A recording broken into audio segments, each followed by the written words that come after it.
I'm Rabbi Sam Blumberg. I'm not a volunteer here, but we're really, really glad to be together tonight for this important program. Unfortunately, Ellie Anbinder, who's here on Zoom, couldn't be here in person tonight, but she has been the tour de force behind LIZKOR to Remember, which is all about preserving the stories of families in our community from World War II, from the Shoah, the Holocaust, and preserving them for future generations. That is the mission of LIZKOR, and Ellie from the very beginning has been right on target with that mission. When we met last week, she said, I think that we've had 16 programs bringing stories to life in our community since LIZKOR was founded just about 4 years ago. And what an honor it's going to be to hear from Annabel Dodd tonight. Thank you, Ellie, for keeping us on focus, on mission with LIZKOR. And I'm going to invite Merle Kushner up, who will tell us about our speaker tonight. Good evening, everyone, and thank you so much for joining us as we hear the story of Annabel Dodd's family and their journey from Poland to Detroit. Annabel, an accomplished author and speaker, has had a very successful career speaking all over the world on communications and networking. But there was always one subject she never spoke about, and that was how chess saved her family. Coincidentally, there was a big story in the chess world today as Magnus Carlsen's online match against 143,000 worldwide opponents ended in a draw after 46 days. Throughout history, as during the Holocaust, the Jewish people have been greatly outnumbered by opponents, whether through the kindness of a righteous Gentile, a special skill, luck, or as we will hear, through a game of chess. Each person that survived and their descendants represent the defeat of hate and a win for choosing life. Annabel and Bob have recently rejoined our TBA community, and we welcome them. I'm very pleased that Annabel will share her very personal story with us. We will learn how her father built a new life in Detroit and her mother struggled as a Shoah survivor. She has also brought many family pictures to highlight her story. I'm proud to present Annabel Dodd.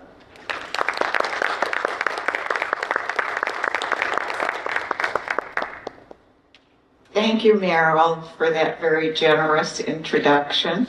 I hope I live up to it. So, my parents, both of them, were born in Blaszka, and Blaszka was maybe halfway to Poland. And my father, I didn't realize this until I was asked to do the talk, and we did more research. My father left Blaszka when he was only 16, and the reason he left was that the government of Blaszka would, if a Jewish person opened a business, the government of Blaszka made sure that there was a store or right next door to the Jewish person's business or across the street, so that it was really practically impossible for any Jewish person to have a successful career in Blaszka at the time. So my father, when he was 16, he was the only son of his family, and he somehow got the money to move to Danzig. And living in Danzig for the time was wonderful. There's a slide showing my family at the beach. That's what my father's business was. So when he moving to Danzig at that time was a good move for him. And at that time, Danzig was well, they were on the Baltic, and it was a beautiful place to live. There was a lot of commerce on the Baltic Sea, and my parents were very happy. And in the late 1930s, I should go back. After World War I, the World League voted to make Trinidad Blanca, a city-state, and my parents were really very happy. They were at the seashore, and it was a wonderful life. And then in the late 30s, the Nazis started taking over Blanca and all of and Danzig. So it became very dangerous for Jews to stay there. And to get out of those conditions took some money. It wasn't easy to leave. When my parents were still in Danzig, my Uncle Max played chess with the ambassador from Romania, and he told my father that they had to get out. The ambassador from Romania knew that. And my father's uncle played chess with the ambassador to Romania. So that's the connection between chess and living and surviving at that point. And there was just before World War II, the Nazis took over Danzig and became very, very dangerous. It was terrible times. And some of the things they did were so horrific. If somebody, a Jewish person, they would take the person out on a boat, and throw them away in the ocean to drown. It was just horrible. It was unbelievable, disgusting what they did. I mean, I think everybody in this room knows that it was disgusting, but just that throwing somebody into the ocean to drown is beyond belief. But in the late 1930s, I don't remember if I already said this, the Nazis took over Danzig, and it became very dangerous to live there. And many people thought they were escaping by going from Danzig to Poland. And of course, Poland killed so many Jews, but I don't know how my parents knew not to go there, but they didn't. And on Kristallnacht, while they were still in Danzig, my father was chased down the street by hoodlums. So he ran into a movie theater, and the movie theater owner said, well, you can stay here this time, but you can never come back. So at this point, my father went all over looking for an embassy that would take them out of Danzig. And he found, he went to the embassy in France, and they told him they would take him, but they would only take him and not my mother. So my mother said, you go, if you can get out, maybe I'll have a chance. And by this time, my mother already had a baby, my older sister Frida. I was born in the United States, but she was born in Danzig. I mean, in Trinidad, rather. So they were able to escape because they got the warning, and they also had the money to travel. And so they they somehow survived, but losing I'm jumping around a little bit, but when my parents got to the United States, and my mother, after the war, searched the files, there were lists of people who had survived, and her sisters weren't on the list. And that destroyed my mother's mind. It was terrible. I mean, her sisters were her best friends. And it was a terrible loss for her, but she did what she could to. And so my father found a boat that would take them away from Danzig and all the murdering, but he only got passage for one person. So my mother said, "You go, if you can get out, maybe they'll let me out." And that's what did happen, but when a boat came, once my father was in Trinidad, which is an island in the Caribbean. Then another boat came, and my mother tried to get on Trinidad, and they didn't want to let her on because she was from Germany. Maybe she was a Nazi. So she told them if they didn't let her get off the boat and into Trinidad, she was going to jump in the water with my baby, with my sister, and kill herself. But I don't know what she said, but they let her get on to Trinidad, and so my parents lived in Trinidad for 5 years, and they liked it. It was a nice life. And then at the end of 5 years, the Trinidad government wanted to put all the people that were refugees into camps. I don't think they would have murdered them, but my parents didn't want to do that. So they found a way to get to the United States. They applied for residency, and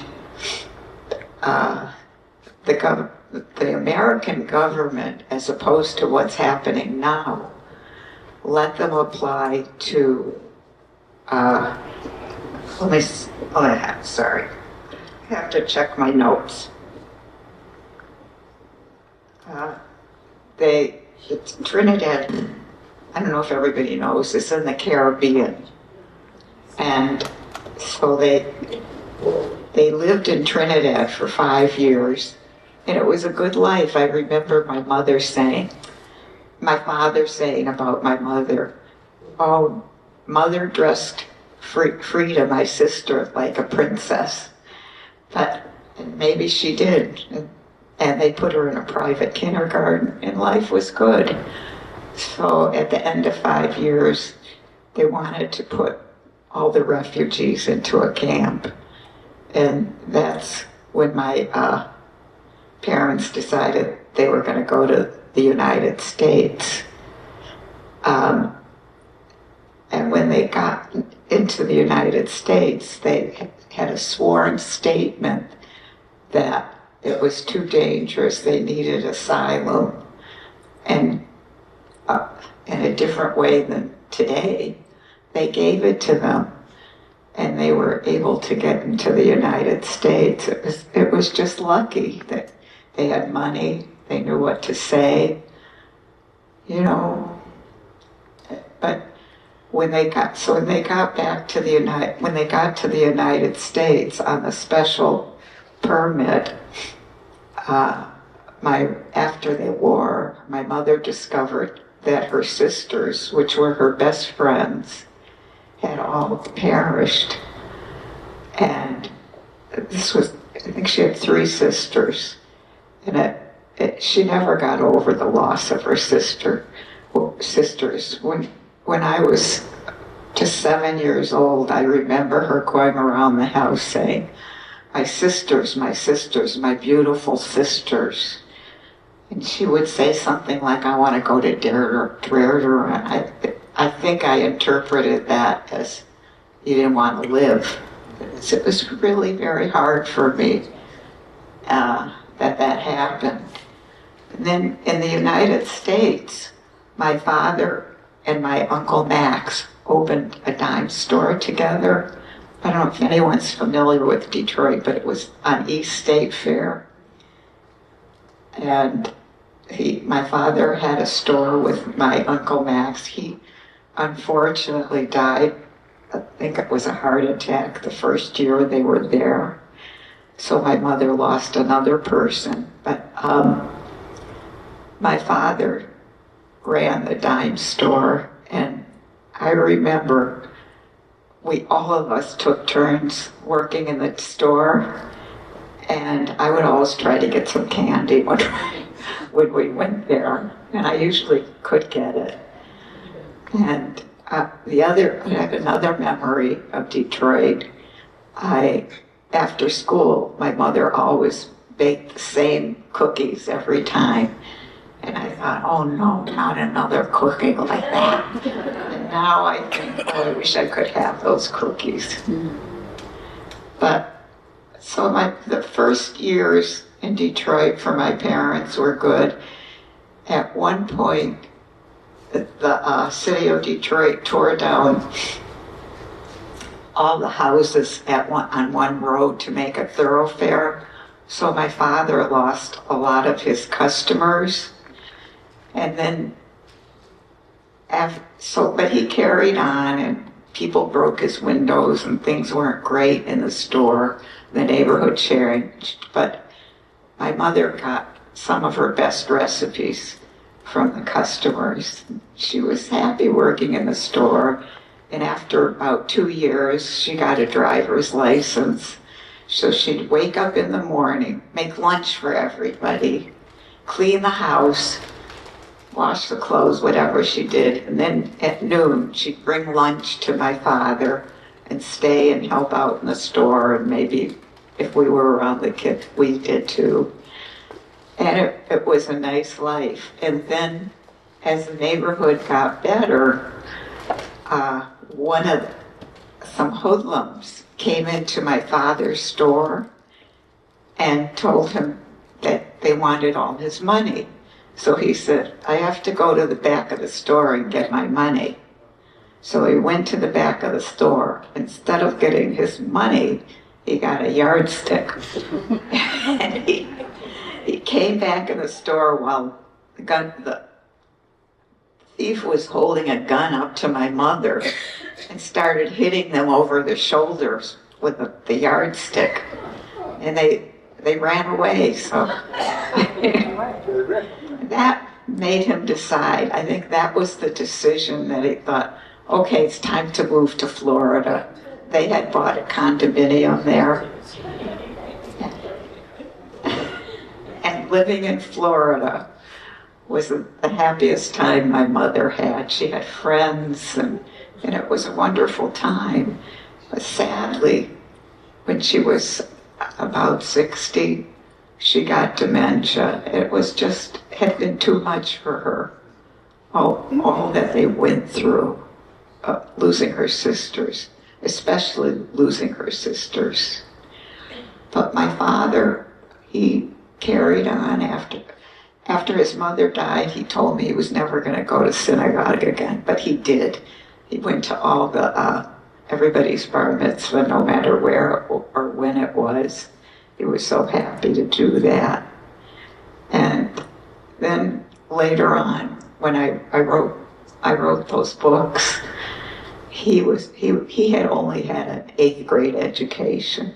He was so proud of me. He carried my book everywhere he went. And he would say, my daughter, the author. It was so sweet. And I'll always remember that and him. And so for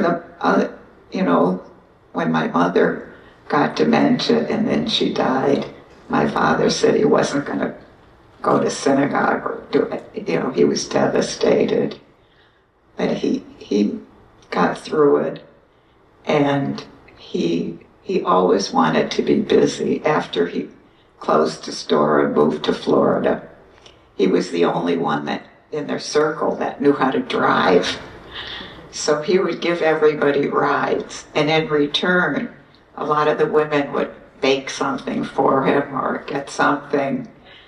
And so he was fine, and he was good. He always made sure to come to every event, no matter how sick he was. And the last time he came to an event, he was really already sick, and the women that were taking care of him, one of them flew into Detroit with him, and he was, and I have a nephew that's one of the nephews that's a doctor, took my father's pulse and said, you can't go there, you're not gonna live through it.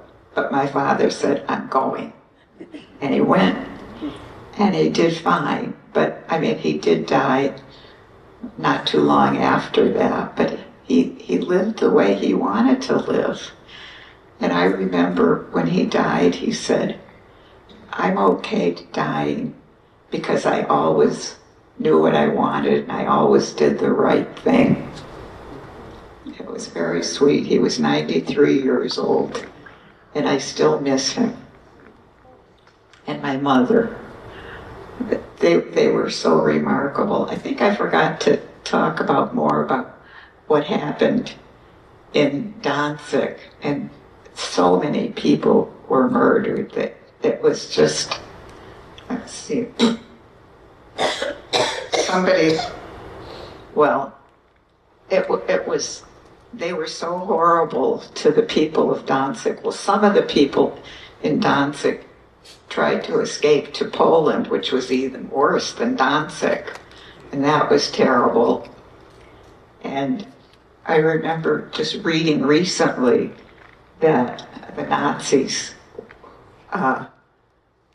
if they would, sometimes they would take people and put them in a boat with them and drive them, well, go on a ship and throw people in the ocean. That was so horrible, and I hope nobody in this country ever has to live through what my parents did.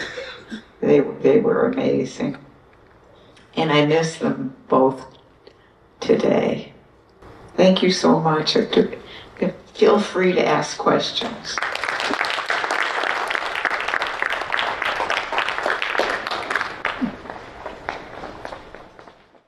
We met earlier. Your Uncle Max, did he keep playing chess? Played as long as they lived. Fantastic. I just wanted to get that. And the other thing, I'm sorry, you can't hear me? Usually people say, speak quieter, so. Anyhow, back at the ranch. The connection to Trinidad was interesting to me. I hadn't heard of Jewish people getting out of Europe and getting to Trinidad. Do you know more about how Trinidad, how many Jews actually went to Trinidad, and how that policy developed in Trinidad? I really don't know. Okay. But I know of other people that went to Trinidad, and some went to South America. But Trinidad was pretty close to the United States, so it was convenient. It was in the Caribbean. Ruth, do you have a question? Comment? There actually is somebody who lives in Natick who, like my parents, was from Vienna, who lived for a while in Trinidad. That would be Erica Ball. I'm sure some of you know her. Oh, yeah. Yeah, she lived there as well.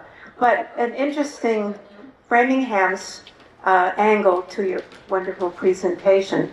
The book that your father is shown holding, The Rabbi, was written by Noah Gordon, who was from Framingham and in fact belonged, I think, to Temple Beth Shalom. That is a great story, Ruth. Thank you. I remember Noah Gordon, and I remember when he died. Hi, Annabelle. That was wonderful. Are you a twin? Yes, I have a twin brother, and I left out my poor brother, Jerry.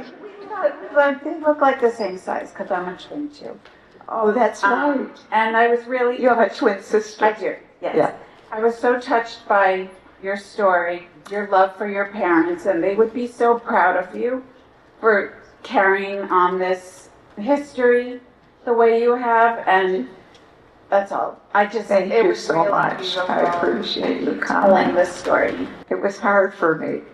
It's a hard story to tell. Yeah, it really is. I mean, they were so terrible to the people in Danzig. They suffered so much. It was awful. They were fortunate your parents were fortunate, and we're fortunate that they got out. Yeah. Well, they were smart and they had some money. Not wealthy, but. Really enjoyed your Oh, hi, Rachel. story. Thank you.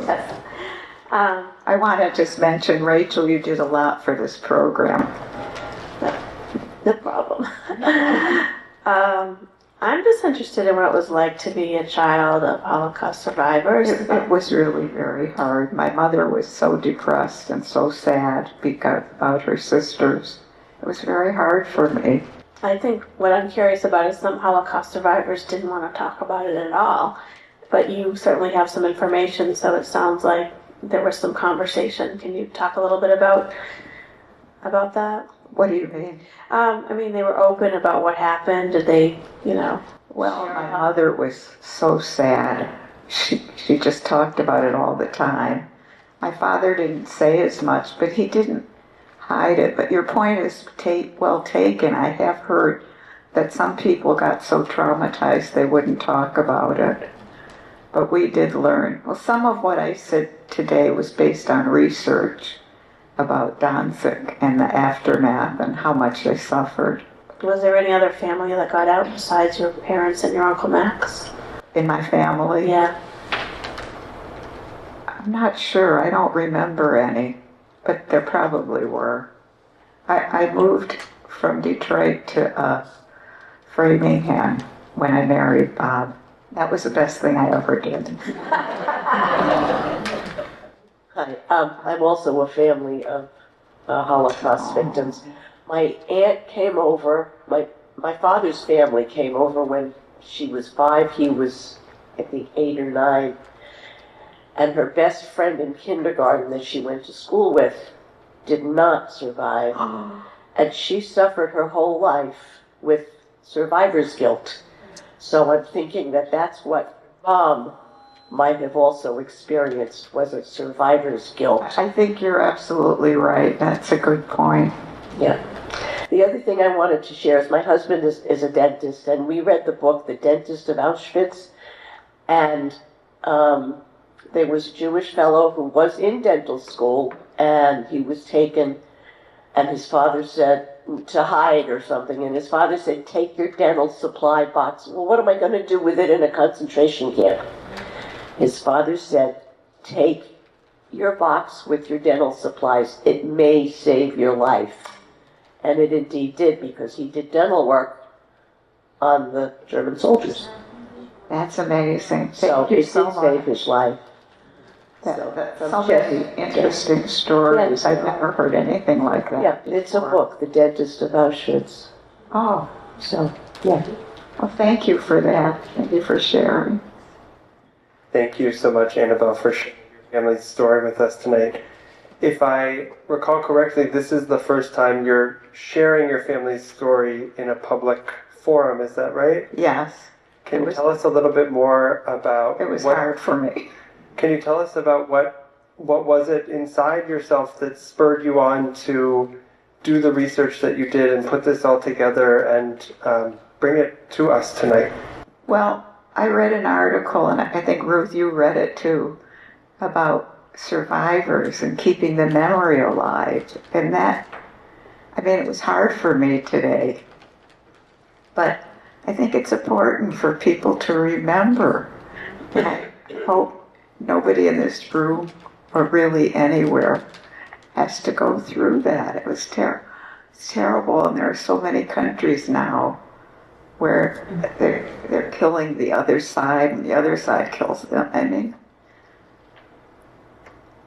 but I think I'm so grateful for everybody here has been asking such good questions, and I enjoy hearing your comments.